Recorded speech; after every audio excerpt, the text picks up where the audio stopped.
Kalau teman-teman ingin membuat konten yang seperti ini, sebaiknya teman-teman pikir dua kali ya, karena ini termasuk dalam konten re-upload dan sangat rawan ditolak monetisasi. Kenapa bisa seperti itu?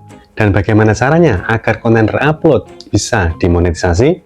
Nah, simak video ini sampai selesai, kita akan bahas bersama-sama. Tapi sebelumnya, buat teman-teman yang memberikan super thanks di video ini atau di videoku yang lain, nanti video teman-teman akan aku share di tab komunitas, biar banyak yang nonton, oke? Sekarang kita lanjut ke pembahasannya. Check it out!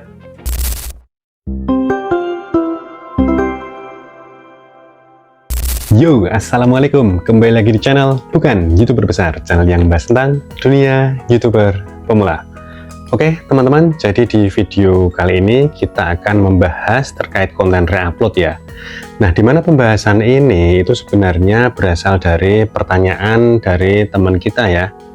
Ada teman kita yang menanyakan terkait konten re-upload. Kita bacakan ya untuk pertanyaannya. Ini dari akun @candatawa_p3p. Pertanyaannya kayak gini ya teman-teman, simak baik-baik. Mungkin pertanyaan ini bisa jadi juga menjadi pertanyaan teman-teman semua selama ini ya. Jadi gini pertanyaannya, kalau konten seperti top 5 moment atau clipper itu gimana ya Bang? Baru saja melakukan banding. Kalau misalkan ditolak terus, dihapus videonya, apakah akan berpengaruh? Apakah views yang sudah didapat, apakah akan berkurang dari sebelumnya? Oke, dari pertanyaan ini kita bisa bahas beberapa hal ya teman-teman. Jadi yang pertama itu tadi dikatakan bahwa yang bersangkutan itu mengupload video top 5 moment dan juga video clipper. Nah, video top 5 moment ini istilah yang lain itu konten ranking ya teman-teman. Baik itu konten ranking ataupun clipper, ini dua-duanya itu masuk di konten re-upload. Nah, jadi konten re-upload itu gampangannya itu kita membuat video atau membuat konten itu menggunakan video dari orang lain teman-teman.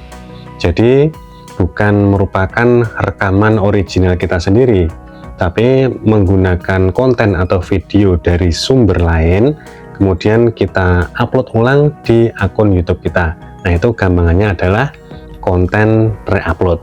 Nah, tadi dikatakan yang bersangkutan kalau dia melakukan banding ya. Nah, ini artinya konten yang bersangkutan itu ditolak monetisasi ya teman-teman, alias gagal monetisasi karena melakukan banding.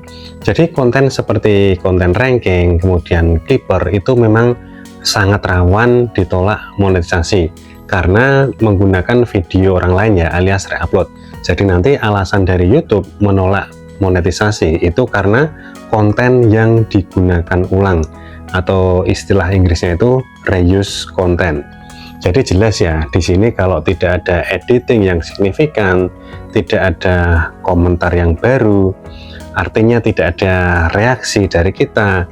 Jadi polosan begitu saja ya, kita download video dari orang lain terus kita upload di channel kita. Nah, itu pasti akan terkena konten yang digunakan ulang dan pasti akan ditolak monetisasi. Kemudian jika teman-teman ditolak monetisasi, bagaimana solusinya? Ada dua pilihan yang ditawarkan oleh YouTube teman-teman. Yang pertama itu teman-teman bisa melakukan banding, yang kedua teman-teman bisa ajukan ulang monetisasi. Nah, yang pertama untuk banding itu teman-teman mempunyai waktu 14 hari ya untuk melakukan banding. Di sini teman-teman tidak boleh menghapus videonya satupun, teman-teman tidak boleh mengedit video yang ada di channelnya ya. Jadi nanti kalau teman-teman melakukan banding itu ada dua format, mengisi form dan menggunakan banding berupa video ya. Kalau teman-teman menggunakan banding berupa video, teman-teman rekam video banding tersebut, di situ teman-teman tunjukkan alamat URL channel teman-teman, kemudian di situ teman-teman tunjukkan bagaimana proses pembuatan video, proses pengeditan video teman-teman yang dianggap melanggar konten yang digunakan ulang tersebut ya. Tapi teman-teman gunakan cara banding ini jika teman-teman yakin videonya itu buatan teman-teman sendiri ya, walaupun teman-teman menggunakan video orang lain, tapi teman-teman ada editing yang signifikan. Jika teman-teman yakin, maka teman-teman bisa melakukan banding dengan cara menunjukkan proses pembuatan dan pengeditan video teman-teman.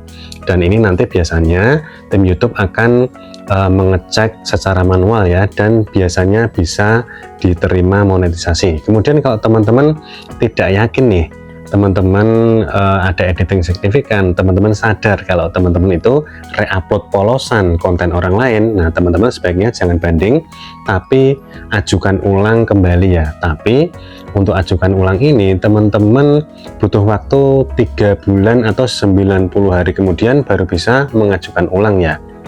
Kalau teman-teman menggunakan opsi ini, teman-teman bisa menghapus video yang dirasa melanggar konten yang digunakan ulang tersebut. Nah, jadi teman-teman bisa istilahnya bersih-bersih channel dulu nih sebelum mengajukan ulang lagi 3 bulan kemudian. Tapi kelemahannya kalau teman-teman menghapus videonya, itu nanti otomatis pengaruh ya terhadap channelnya. Jadi view yang dihasilkan dari video short yang dihapus tersebut akan hilang otomatis, syarat monetnya juga akan berkurang. Jadi teman-teman bisa mengajukan ulang lagi asal tetap memenuhi syarat monetisasi, subscriber, kemudian jam tayang video panjang ataupun view video short. Jadi bagaimana agar suatu konten re-upload, baik itu mungkin ranking ataupun clipper, itu biar bisa aman tuh gimana ya, biar bisa lolos monetisasi. Nah, itu syaratnya teman-teman harus melakukan editing yang signifikan, kemudian teman-teman tambahkan nilai tambah yang baru ya, sudut pandang yang baru terhadap video yang di re-upload tersebut. Teman-teman bisa menggunakan semacam komentar ataupun teman-teman bereaksi terhadap video tersebut ya, jadi kayak semacam konten reaction ya teman-teman. Minimal teman-teman menggunakan narasi baru, narasi yang teman-teman gunakan itu menggunakan suara asli teman-teman sendiri ya. Nah, ini kurang lebih cukup untuk mengamankan konten re-upload tersebut ya. Jadi intinya itu ada komentar dari kita, narasi asli dari kita, sudut pandang baru, nilai tambah baru dari kita, minimal pakai suara asli kita sendiri. Nah, itu nanti video re-uploadnya akan menjadi aman dan bisa lolos monetisasi. Jadi kalau teman-teman ingin membuat konten re-upload ya, misalkan konten ranking, konten clipper, ataupun konten re-upload yang lain, teman-teman harus melakukan editing yang signifikan dan juga harus memberikan komentar ataupun reaksi sehingga ada sudut pandang dan nilai tambah baru di video re-upload tersebut, agar video re-upload tersebut bisa aman dan bisa lolos monetisasi. Aku doakan moga-moga teman-teman channelnya bisa sukses, bisa berkembang dan monetisasi di YouTube. Amin. Oke, semoga video kali ini bermanfaat. Terima kasih sudah menonton. Wassalamualaikum dan tetap semangat. Yo yo yo.